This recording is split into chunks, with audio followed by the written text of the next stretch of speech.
I'm Danny Barnes with the CCAA, and I'm joined right now by the head coach of the Cal State East Bay men's basketball team, Bryan Rooney. How are you doing today, Coach? Doing great, Danny. Thanks a lot for having me. Well, thanks very much for just taking some time and jumping on to give us a little. I say it's the midway point of the season, but just we had a little bit of a break. You guys have 10 games under your belt right now. You are 8-2 on the season and 4-0 in the conference play. So, could you give me just a little update on maybe your first half of the season? Well, it's been a fun group to work with. We start out when we saw the schedule, certainly with our conference schedule, and saw that we were on the road for five in a row and certainly 4-0 before the break. We knew that we would have to be very good in challenging situations. Obviously, the road presents those, and so starting out the year down at Point Loma in two very important games, and starting out 2-0 down there was really important for the year, but I think really important for that we need to be good on the road. And that's one of the things that this group has done a very good job of on the road. And really, to be honest with you, every day in practice, just being a group that's very cohesive. They like playing with one another, very competitive. So it's been a group that's been a lot of fun as a coach to work with. And we've obviously, the results wise, have been close to what we wanted to in the first 10 games. But I think also, too, it gives us a kind of indication going forward. And here is the kind of second half of the season, what we need to do to be successful. Because the conference is as challenging as it's been, certainly since I've been in the conference in my sixth season. And so we're going to have to play well. We're going to have to play better than we've been playing. But fortunately, we put ourselves in a position to go after all the goals that we set out at the beginning of the year. So you talked a little bit out there, some of the goals, things going forward. Tell me what you feel before we get into any of the numbers, before we look at this stuff. What do you feel are some of the strengths of your team, the Pioneers, this year? Yeah, I think we talk a lot about versatility. I think versatility is one of the strengths that we have, and that's been demonstrated for the first couple of games in conference. You look at us, I think have four guys averaging in double figures, and in the guys in our rotation, I think you could probably say another two or three are capable of scoring in double figures on a given night. And so I think offensively, we've been able to be pretty versatile in terms of our attack and being able to play fast, to be able to play in the half court, be pretty efficient, in terms of where our numbers are. We're shooting almost 50% from the field and almost 40% from three. So those have been things that we've talked a lot about. We think we have a number of guys that can attack offensively and playing well with one another is something that's very important for us. But for us in our program, it's always going to be about where we are on the defensive end. And so I thought in the non-conference, we played really well defensively. We were able to use that similar versatility on the defensive end. And we got back yesterday from the break, and one of the first things we talked about is how we need to improve on the defensive end. And the exciting thing, for us, I think when we talk about that is we haven't played as well defensively as we're capable. But I do believe we're capable of being a very good defensive team. And it goes back to, I think, that versatility. We're capable of switching ball screens. We're capable of, playing and getting up into people pressure-wise. And so that's going to be something that's really, really important on both ends of the court that we continue in the versatility aspect. Thank you very much. So I think that was actually a great answer because that leads perfectly into my stats one. The two numbers that stood out to me when I was just going through and doing things, you guys are right now a second in conference in field goal percentage, about 47%. And you guys are third in defense right now, giving up about 65 points a game.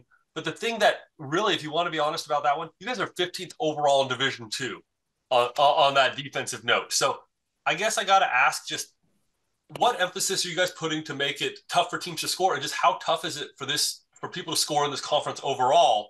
Because I think you guys have five teams in the top 25 in the country in defense right now. Well, no, you're exactly right. I think that speaks to, the conference probably year in and year out, but certainly this year of, kind of the depth of the conference. We go in, I really don't believe there's a game for anybody in our conference that you go into and say, hey, we got no chance. But at the same time, there's no game you go into and say, oh, for sure that, we can win with our B or C game. And that certainly for us starts on the defensive end. And so each team that we play presents a very, I would go back to kind of the versatility aspect of it. That's one of the things, the strength of our conference. And so, we play San Francisco State on Sunday. They present a great challenge that we're going to need to respond to defensively. And then we play Humboldt the following game, and then Chico and on our entire schedule. And so For us, we talk a lot about trying to dictate to the other team, what type of shots that they're going to get. And again, that presents challenges because we're playing against really good teams with very good coaches and have attack that's very, technical in terms of how they go about, attacking our defense. But pressure is something that's very important to us. Having 5 guys in unison and working as one. We do talk a lot about, doing a great job on the ball and one-on-one defense, but it's never going to be about 1 versus 1. It's always, for us, it's going to be about 5 guys guarding the basketball. And if we're moving cohesively, then we feel we give ourselves a good chance to force a really tough shot. And then we got to do a good job of finishing that possession by rebounding it. Thank you. I got to ask, just as we go through the numbers, the field goal percentage for you guys being about 47%. Is that an emphasis on you guys because you have so many scores? You mentioned the 4 guys in the double figures, a couple guys off the bench, that you guys are just making sure you get the really good shot on that one. You guys are passing up always. I guess I'm asking, what's leading to that good percentage of field goal percentage? I think it starts with the fact that we have good players. We have good players that when they're in a situation to make plays, to make shots, they're be able to kind of be effective in that role. But I also think it speaks to the unselfishness that we have with our team. We have, multiple guys I think that can, score 20 in a game, but the unselfishness of kind of giving up that good shot to get a great shot. And I think a prime example of that for us, with Grady Lewis. Grady Lewis, had a tremendous freshman year for us last year and was one of the top 10 in the country in field goal percentage. And he's better, this year than he was last year. But what you're seeing with our team is you're seeing a kind of a more diversified attack. And so, if teams, as an example, if teams, come down and they want to double, Grady or give some more attention to Demetrius, we have some more options that we can go and attack. And so, in direct answer to your question, I really think it comes down to the selfishness our team has, is we're willing to make the extra pass. We're willing to put as much pressure on the defense, early in possessions. And I think that has to start with how we, honestly, how our guys like playing with one another. Our guys like each other and they play that way offensively. And I think that's led to some, early success for us.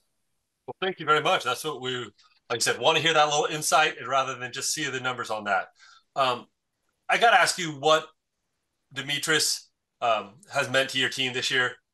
I believe he's a senior. He is right now leading the conference in scoring with 16.3 points a game.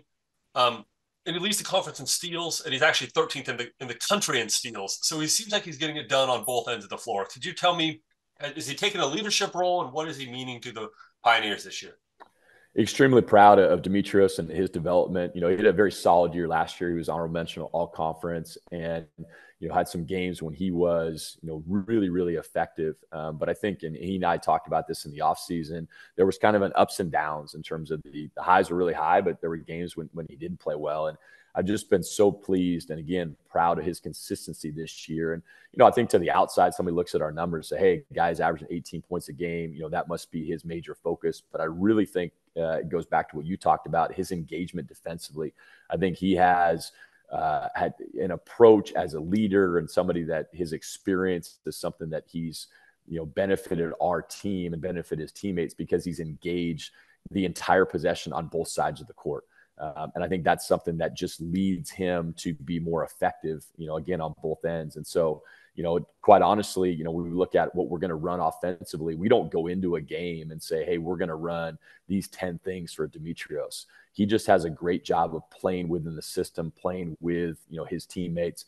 And again, I think when his teammates and certainly coaches, when we see how engaged he's been defensively, that just gives us more confidence as a team. And so he's been a huge part of our early success, and we're going to need him to continue to play well, going forward if we want to continue what we're doing. Good. Thank you very much. All right. I don't mean to focus on one thing, but I think you got to talk about this because other people are talking about it. You heard from other ones. Your guys' big 3-point win. You guys went on the road and won down at Cal State San Bernardino. San Bernardino was a top 5 ranked team in the country. I believe they were number 4 at that point. I'm not trying to say that one particularly, but how important is it for your team with kind of just the confidence building and seeing such a close game to get a win like that on the road? Well, it's huge. Obviously, San Bernardino the last couple of years, is the standard and has been the standard in the CC2A, especially the last 2 years. And it's one of those things they talk about is, you can't somebody else has replaced the champion until, that champion has been replaced. And they have a fantastic team this year. They're very well coached. We have a great deal of respect for their program, but I think it goes to, the entire, conference. And we talked about it, a little bit before of how much respect we have for every team in our conference. And so, yeah, you're right. Going down there and winning, it's a tough place to play. And more importantly, against a very, very good opponent. And I think headed into the year, we thought we had, the makings of a good team, but you need results. You can only tell yourself so much, like, hey, we've got a good team, but to keep coming up short, the results are where they are. And so that was a huge win for us. But I think I go back to, beginning of the year, winning the second game of the year at Point Loma. That doesn't happen very often, especially in the non-conference. Teams just don't go in there and win at Point Loma. So I think that gave our guys confidence that, hey, we can beat, good teams. We can play with good teams. But again, the exciting thing about CC2A is San Bernardino is going to come back here, and it's going to be a tremendous challenge. But so is every game that we play of the next 18. And so did it help on our confidence? Absolutely. Do we know that the job is far from finished? Absolutely. As you talked about building that confidence up there, just got to make that quick note. Point Loma and San Bernardino were the two teams that played in the West Regional Finals last year. So to go on the road and win at both those places, like you said, to be the best, you got to beat the best. So I understand what you're saying. Always just a stepping stone on the journey. So absolutely. Well, thank you, Coach, on that one. I actually have a couple rapid fire questions I want to hear from you to just get a little insight into you and your team. So this is the way we're going to close it out. So here we go. Don't think about it. Just give me your answers on these ones. Who is the best one-on-one perimeter defender on your team? Tyree Campbell. Who is the best rebounder on your team? Grady Lewis. Would you rather score 90 or hold a team below 50? I'd rather win. What is your favorite practice drill? 30-second drill. Where's the hardest place to play in the CCAA? We hope that it's East Bay, but I would say anywhere on the road. Every game that we play is tough on the road. And so because San Francisco State's our next game, I'm going to say San Francisco State. I accept that. Thank you very much, Coach, and thank you for taking some time to just give us some insight into the Pioneers today. Danny, thanks so much for your time. Appreciate the work you do.